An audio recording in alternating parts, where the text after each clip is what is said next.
Yeah, let's It was great. let's kick off here. Let's put a video on and let's have people joining in. And feel free to invite some more people, guys. And we can also put them in here if you want. Like that, we can actually see them. So by sending them the StreamYard link, we can actually put them in the studio. So if you have a friend you want to have in here as well, feel free. Okay. Yes.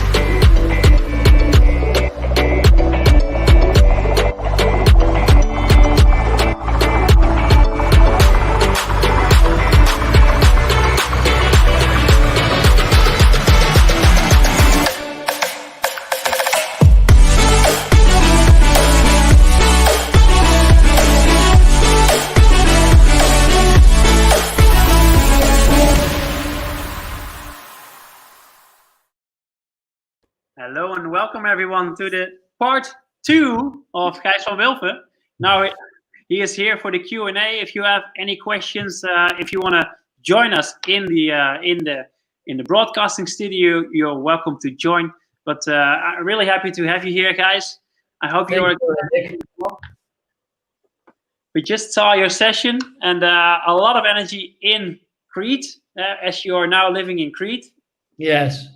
Is it that you are living there for a long time? Is it that you recently emigrated there? So I migrated here 1.5 years ago to Crete.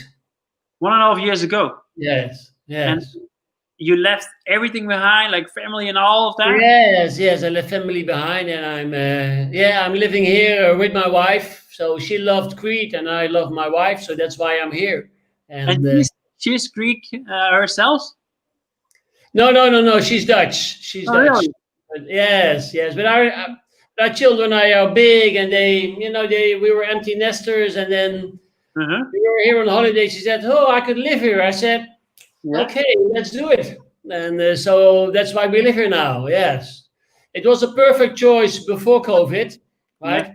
I can fly from anywhere here, but the internet here is still carried. The MBs are carried by donkeys over the White Mountains. So in COVID times, being 12 hours a day online, it's not the best choice.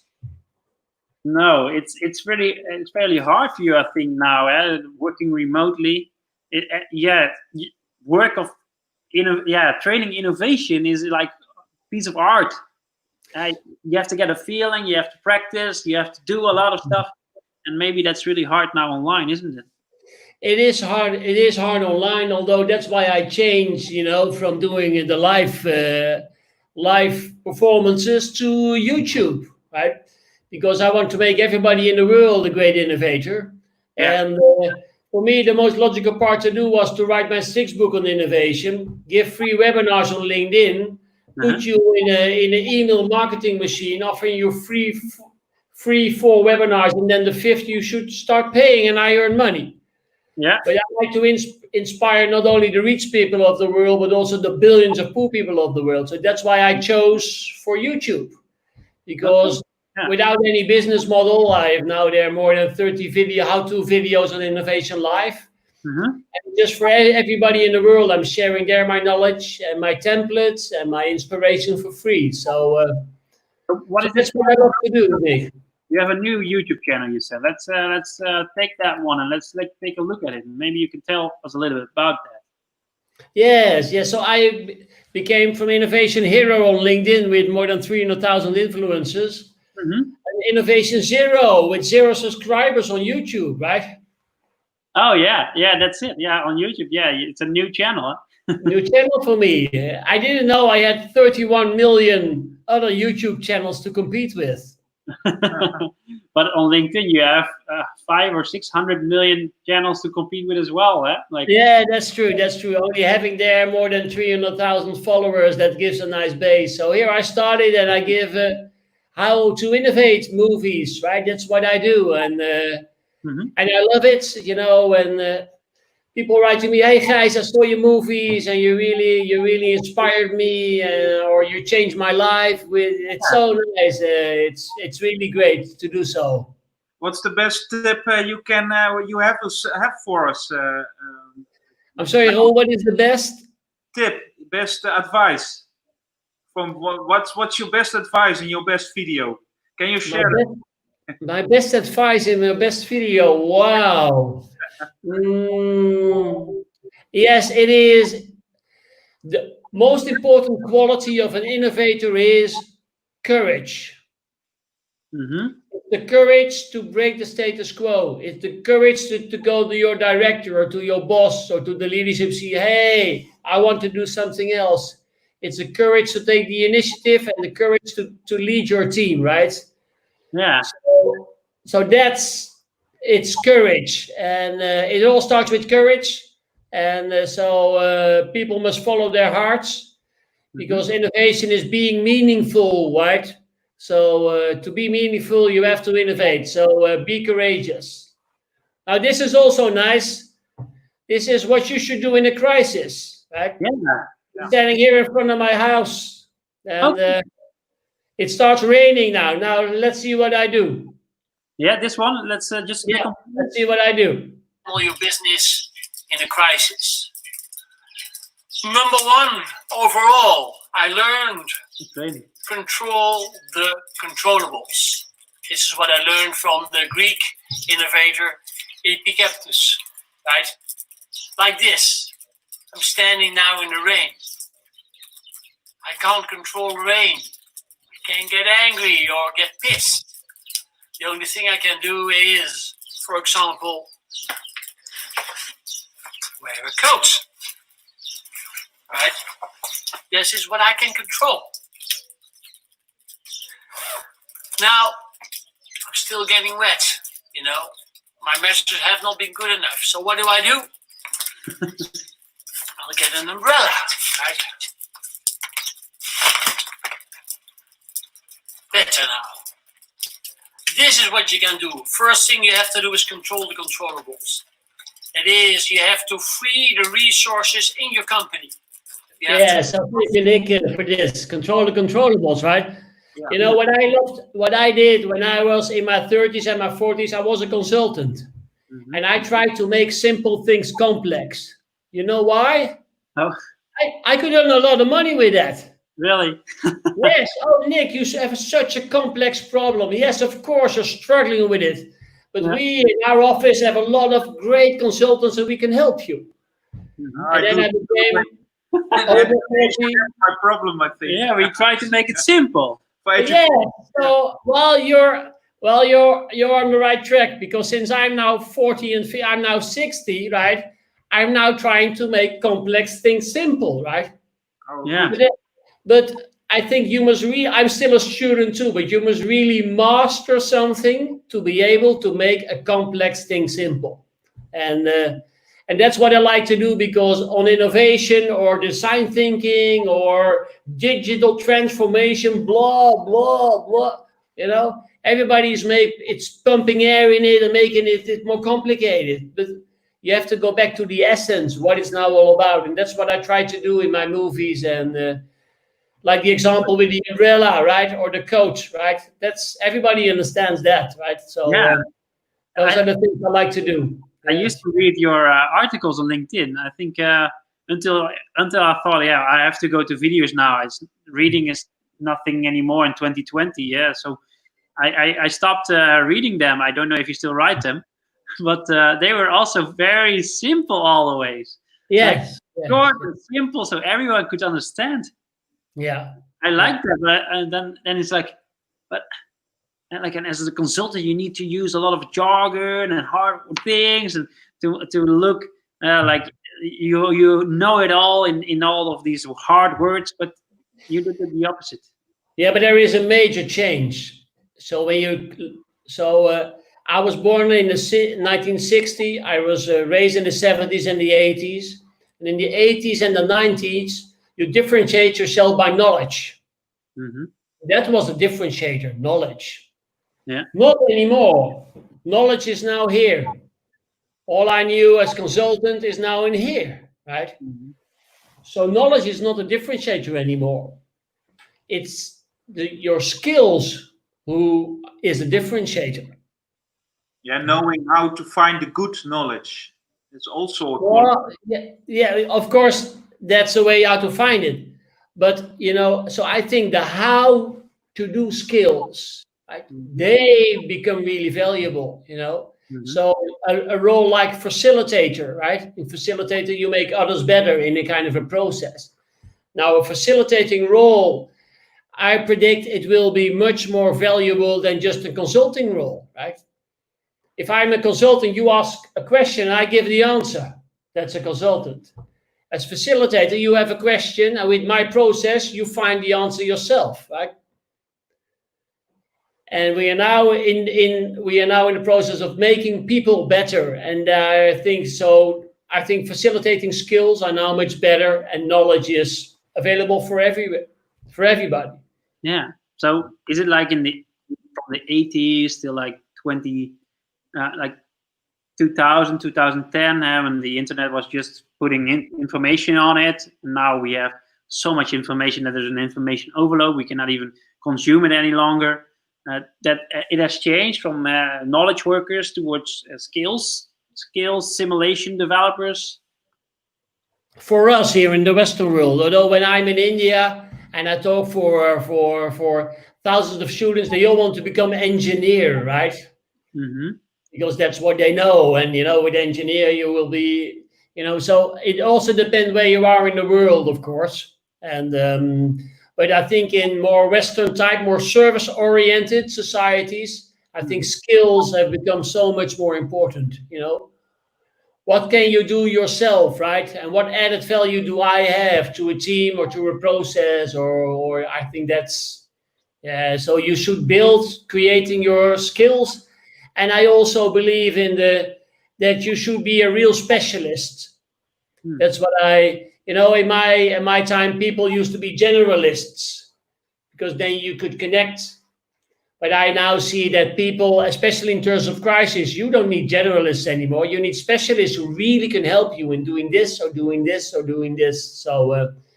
So I see very special people with very specialized skills. I think there's a huge market for that. And what about the generalists? There's a lot of people that are good at a lot of stuff. What happens to them? I don't know. I don't have any clue. I hope they will specialize in something. Here is one. I'm sorry, I hope. I'm one. I'm the generalist. Okay. Now, what do you really?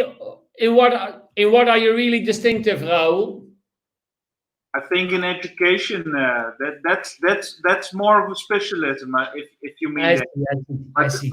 But that's why I'm in education. I can tell about everything, a lot of things, and I can connect them in a logical way for students. So that they can, I give them an overview about what there is, and I kind of put it together a little bit, so it's less complex. But that makes myself out of the educational sector a little problematic in jobs and skills. Yeah. Yes, I understand, but you're kind of specialized, right, in the sector. Yes. That's so right. so that's what I believe in. That's my brain, huh? My brain won't specialize. Yes, of course. No, but you should. You should. I think we should all specialize in something. Yeah. Because, you know, our society has become so complex that doing things 95% is not enough anymore. We are so spoiled in everything, right? Suppose that here, out of every 100 minutes, you know, 5 minutes, the internet drops off. You can't have it anymore, right? No. So I think the last 5% of everything determines the quality for 100%, right? It means that you really have to specialize and be really good at something to make the difference. That's what people are looking for. And how did you do that, guys? And what can you bring to the millennials that are now starting their first careers? Yes, you know, if I would do it, I would do it the millennial way and not the old-fashioned way I did it, you know. So first, I wanted to become important. So I went to work for those big companies, first in the food sector. I wanted to be one of them, and then went to consultancy sector, and I worked in 15 years in very important companies, but where I was a no-no, right? Without me, the company would continue, and you know, nobody would notice the difference when I'm not there. So my point is that for the millennials, I have the tip of, be yourself and be yourself the difference and make yourself the difference, right? So start for yourself. You don't need those big companies anymore, right? It's all borrowed status.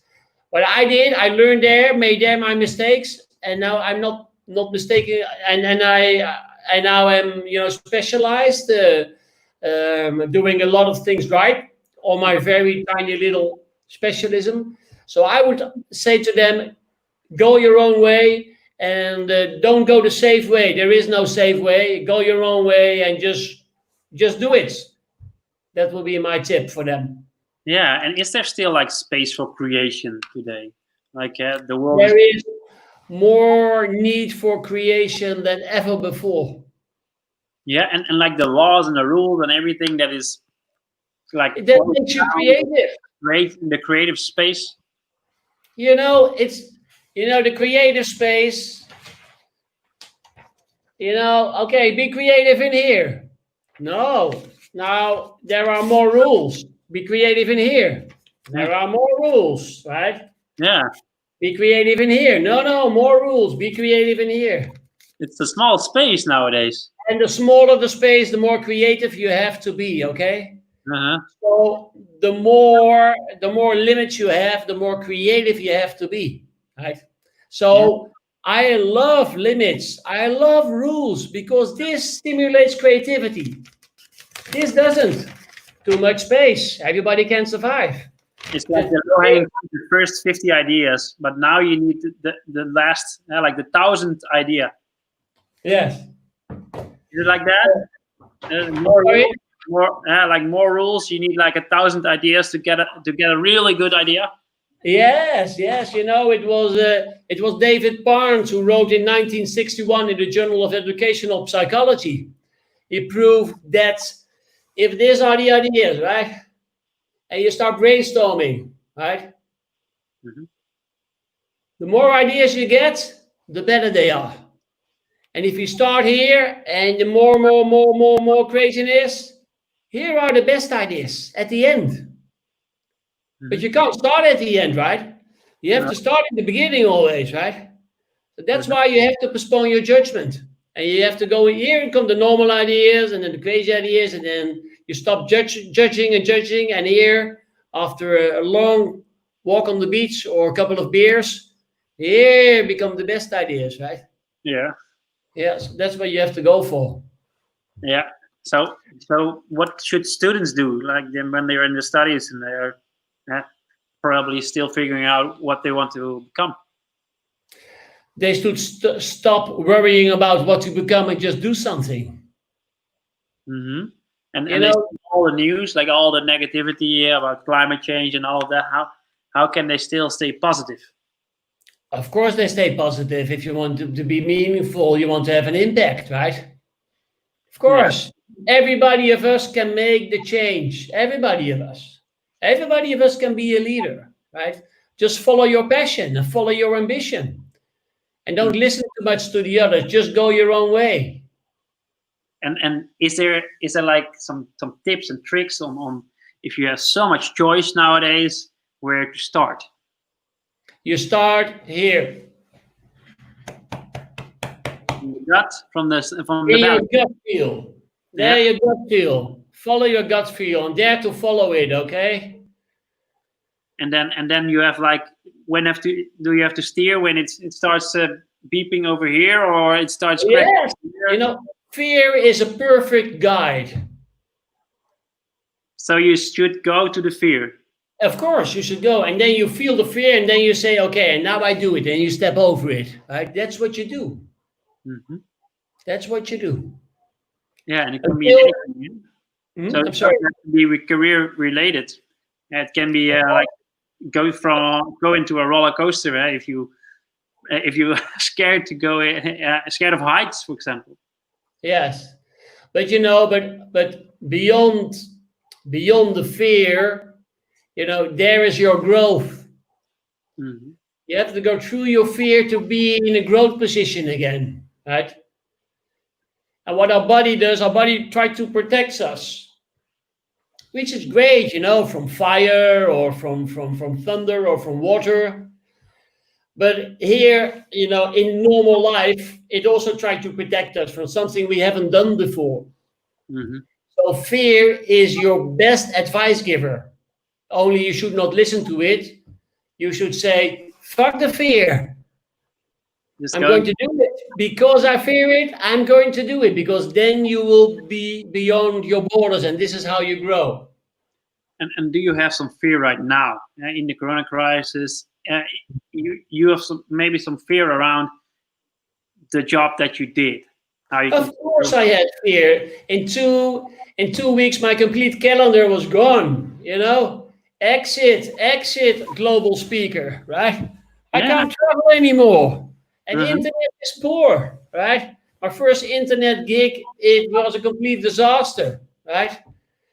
So I'm happy this is only at 720, whatever it is. But if it gets more, it kills me. So I was off a global speaker. I was off in 2 weeks. My career ended. Right? Yeah. I was ready. So what happened to all your contacts? Did they reach out? Did you reach out? Like, can I do something for you? Or? No. It's like you had the pull effect. You never had to ask for a job. Yes, no, but I think you should ask yourself, what should I do? Of course, there was nothing. And I was in a lockdown. So what I did is said, okay, it was not my fear, but it was my ambition to be of value to everybody. And I only had an iPhone. So I thought, okay, let's start making movies. And I started making movies, 3 movies a week. And now still 2 movies a week, which is actually way too much. Because making a movie, editing it, it's all done with this iPhone, making it, editing it, uploading it, CEO. I just start doing. And that's the point. You have to start doing it, right? Yeah, you do the editing as well on the phone. Yes, I only have a phone, so yeah. Yeah, but just do it. No, and of course, the quality is sometimes shit, but I don't mind. Just start doing it, and then you will improve, and So yeah. So innovation for me, is doing new things or doing things in a new way. If you talk about process innovation, it's simple like that. But it's not having an idea, it's transforming an idea into a reality, which is important, right? That's why now it is important to do something, not to sit still. You must be moving into some direction, as long as you're moving, okay? And if the direction is not good, you go left or right, but you should be moving right now. Yeah, and what helps you keep on making these videos? Is there people that are replying in a very nice way, or is there something that's happening out of a sudden? Something changed? For me, it is having a dream, Nick. And what is that dream? The dream is for me to make everybody in the world a greater innovator, right? Yeah, and how can you... So for example, now my business is, I'm doing now an online Ford project with a Ford innovation methodology, online trainings. So my calendar got full. So now I'm getting up at 5:30 in the morning, and I work from 6 o'clock in the morning until 6 o'clock at night. So 12 hours a day, just to be able to make my movies, And I could say, oh man, business is back again, YouTube. No, but a real innovator does it because it's so difficult. That's the difference between an innovator or not, right? And it's my dream and my ambition who lead me, right? And it's not about money, right? It's about ambition and about being of value or being meaningful. And when I get a YouTube message, Gijs, this was great, that's much better than sending an invoice of 10,000 euros, right? That you make the difference in somebody's life on the other end of the planet. That's what gives me my satisfaction. Yeah, and it used to be like you wanted to work for the corporates, and that. What was that turning point that you had? That's a good question. I don't know. Is my honest? I think you found a purpose or something. Yeah, like people have this burnout or anything that happens, and then no. I just started traveling, and then the world opens, and then then you speak for some spoiled middle management development class, 30s, right? Right? Or you speak in India for 1,000 students, where the whole village paid for one student to be able to study, right? Oh, yeah. And in India, they sit like this, they listen to you. And in the Netherlands or whatever in Europe, 25 students sit like, because so you're bored of study to survive and to read something, right? And here it is like. But that's because we're missing purpose sometimes here. Yeah, we miss some purpose. So, we miss definitely purpose. Now, I was one of those guys too, right? When I was in the middle of my 30s, I was also like this, 3-piece suits, being like this. But, so I changed a lot. Yes, I learned a lot and changed a lot and still learning a lot. And, it's trying to be meaningful. Are your suits changed too? I'm sorry? Are your suits changed too? Yeah, my suits changed too. Yes. Okay, great to see you every time. The Pac-Man. Yeah, when I was 30 or 40, I found it important what others thought of me. Yeah. So I looked like all the others. Yeah. And now I don't give a shit anymore. I just do what I think is nice or what I think is good, or so. Mm-hmm. So at last, I try to be myself now, right? Because life is one big discovery journey on who you really are, right? That's what life is. And I'm now 60, and hopefully I have a long way to go. But the sooner you find this out, the better it is for yourself, right? And when you try to do things which you have never done before, this is how you learn about who you are, and this is how you can both make an impact, and how the impact can transform you yourself. Because now I am really a different person than I was when I was 30 or when I was 20. And so this is what I enjoy. Is it something as well, like you were back in the days, you think it was really important what people thought of you, or was it more worth what you had, that you had a lot of money in the bank, or what was like the purpose back in the days? I thought the purpose back in my days was to be successful according to the standards of success then, right? Like in the quote, being in the quote. Yeah, something like that. But I was the first of my family who ever studied, right? So I'm not from a rich family, or not from a very intelligent family, or I was the first one in everything, the first one who studied ever, who won prizes ever, or things like that. And this. So to have your own house and to have but in the 80s, especially the 80s and the 90s, it was all about materialism, right? What do I have, right? That was the period. I'm from 92. Yeah, you're a lucky guy. Yeah, but then it was all. But then I noticed now I had it all. That things you have don't make you happy, right? So the world. We are quite spoiled here in the Netherlands. Yes, I know. But life is not about gathering money. Life is about gathering experiences. But I only know that the last 20 years, and before that, it was. Yeah. Yeah. So you started traveling a lot. Was it already when you worked for corporates, or when you decided? No. Just now when I got asked all over the world. So it's interesting because my innovation, I always read travel books when I was a young child. That's why the fourth innovation methodology is a map. Yeah. And then I make this map, and then 10 years later, because the book was translated in 9 languages and the methodology is used all over the world, this map takes me now myself all over the world. Isn't that great? Yeah. So you started traveling recently? Yeah, only the last 6 years, I guess. So 5 or 6 years, yes. Because of the translations of the book? Yes, and because of LinkedIn, I start sharing for free my book and all the blogs, and people read it, and then they say, hey, come over here and over here and over here. So my first trip was, I think, 6 years ago, and before that I hadn't traveled before. So you were doing innovation management for Dutch corporates back in the days? Yeah, for Dutch corporates mainly, yes. And then you started offering like a certificate and a training program. Yes.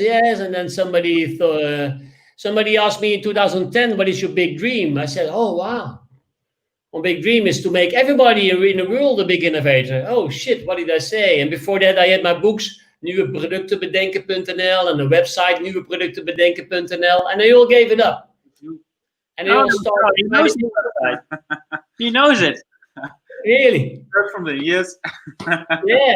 So I had that. My starting time in websites in that time. Oh, wonderful! Yeah. Kind of the first free innovation website in the Netherlands, nieuweproductenbedenken.nl. Yeah, and I started to organize conferences, but then I thought, okay, let's think much bigger. So, and then I would start writing in English, and then LinkedIn discovered me in 2013, and then, then afterwards I got invited from every continent. So that's really nice. And now it's like #innovation, and they find you on LinkedIn, and then you're invited. So yeah, that happens. So I never do sales, because you can't do sales and innovation. You always come at the wrong moment.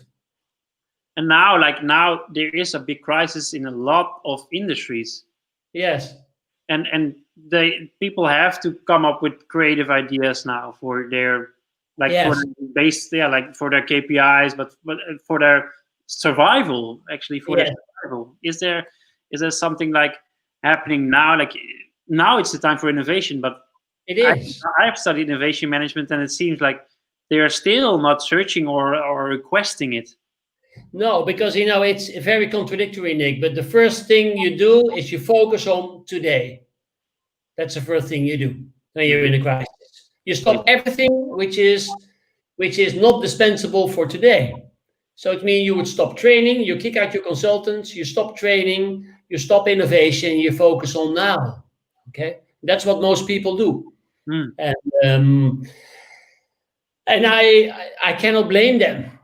So that's why I try now to give people all kinds of things for free, because the need is bigger than ever.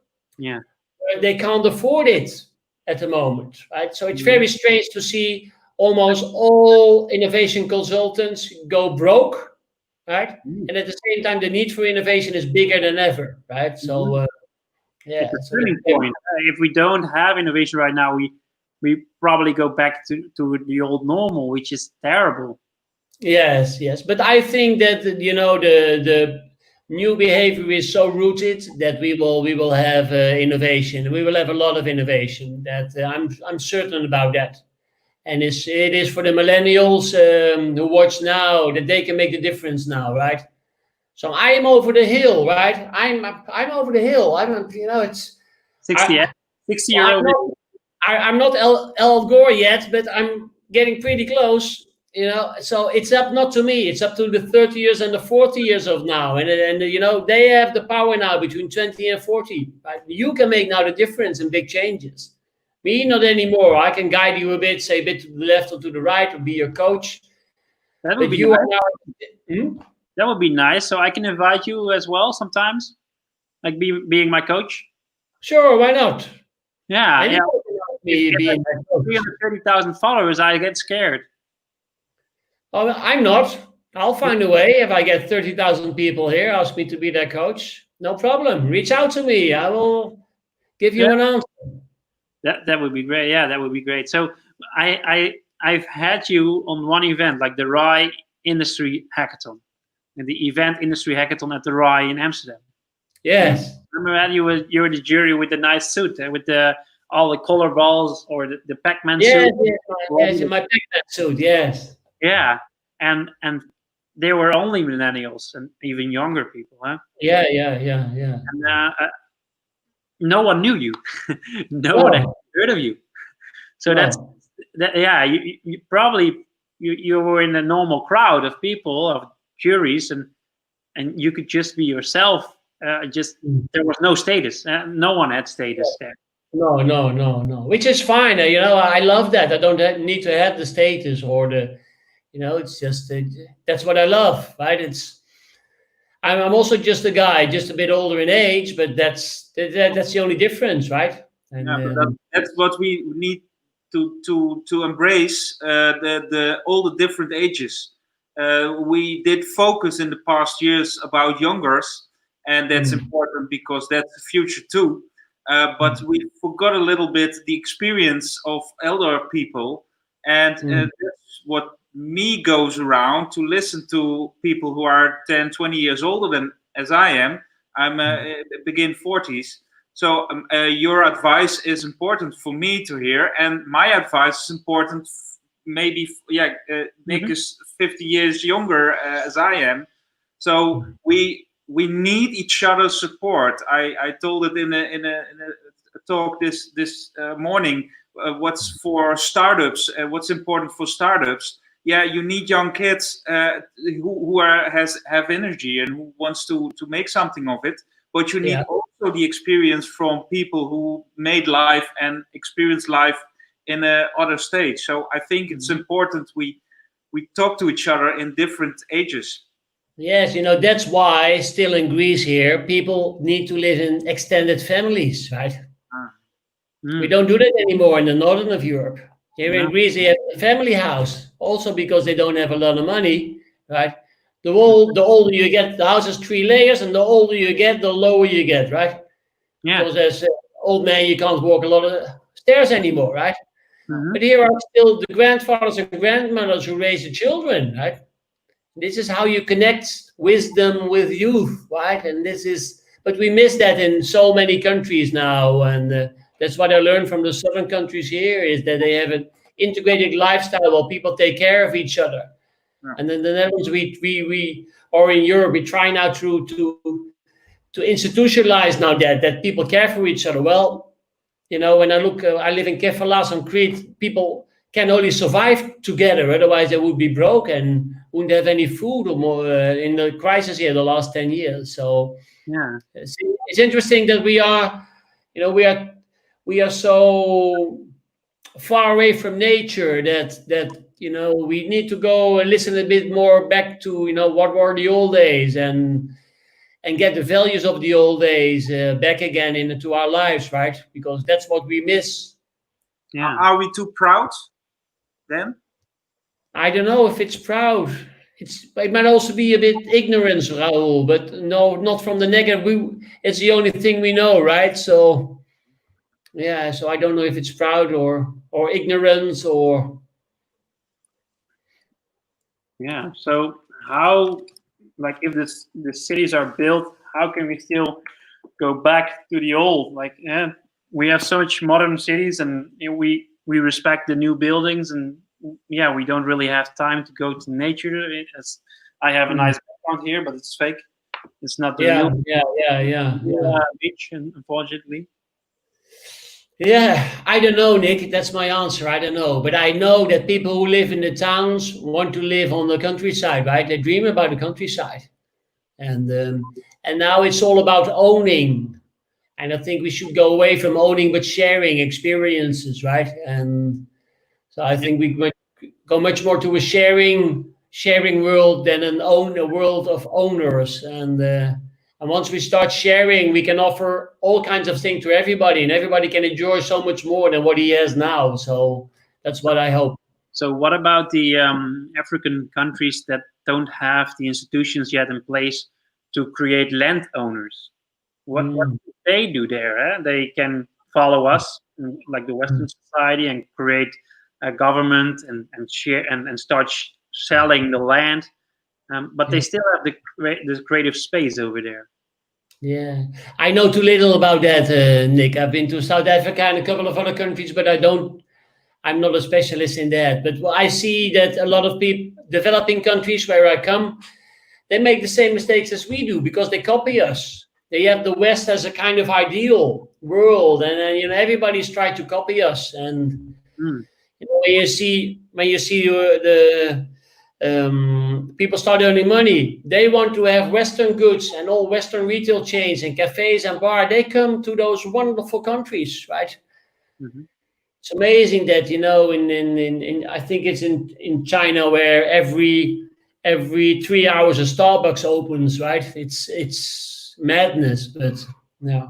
Is it? Yeah. Well, for us working at a Starbucks and then having to move to China is not a bad thing. Yeah? We like to go travel to China. That's not a bad thing. No.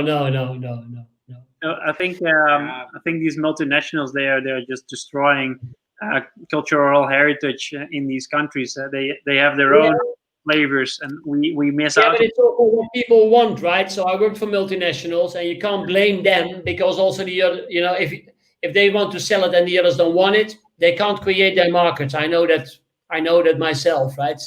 So it's also people who want to have it, right? It's yeah, but it's all about, of course, about letting people understand. Yeah, like letting them see a brand a lot of times. Like Trump is a great example of that. You can hate him, but the amount of times that he is in the news makes him more popular.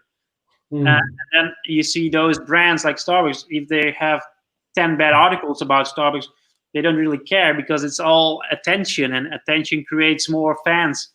Also, if it's 55%, it's enough, right? That the people that love your brand. So is it something as well with innovation? Like if you happen to get so much awareness in other cultures that you can start succeeding in those. It's like brand loyalty spreading to another country. I think that's something. If we didn't have social media, maybe Starbucks didn't make it because they. Sure. No, it has to do with mass media, right? So the mass media really spread that. Yes. All right. In Portugal and in Greece, maybe that's not the case yet. It was great to be your guest, Nick, Raoul. Right? Yeah. So I promised my wife to take her out to dinner after a very long working week. It's now Friday night. It's 8:30. Enjoy around the corner, and I like to take her out.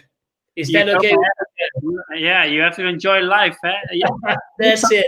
I am a case. Thank you, guys. Guys, it was a pleasure. Thanks a lot being your guest here, and always happy to reach out. Thank you very much. Bye bye. Yeah. Okay. Good night. Cheers. Bye bye.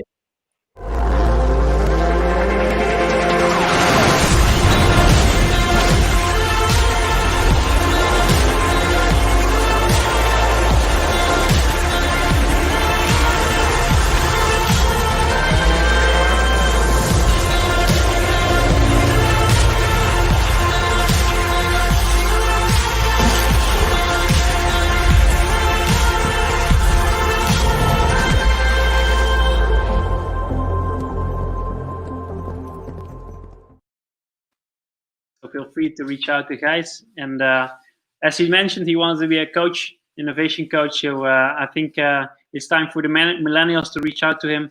Maybe not on LinkedIn, maybe on another channel, because he's now also on YouTube. So feel free to check him out over there. And have a wonderful evening and enjoy the next session from Richard Lamp on the New Horizon stage at 8 o'clock Central European Summertime. See you guys in half an hour. Bye-bye.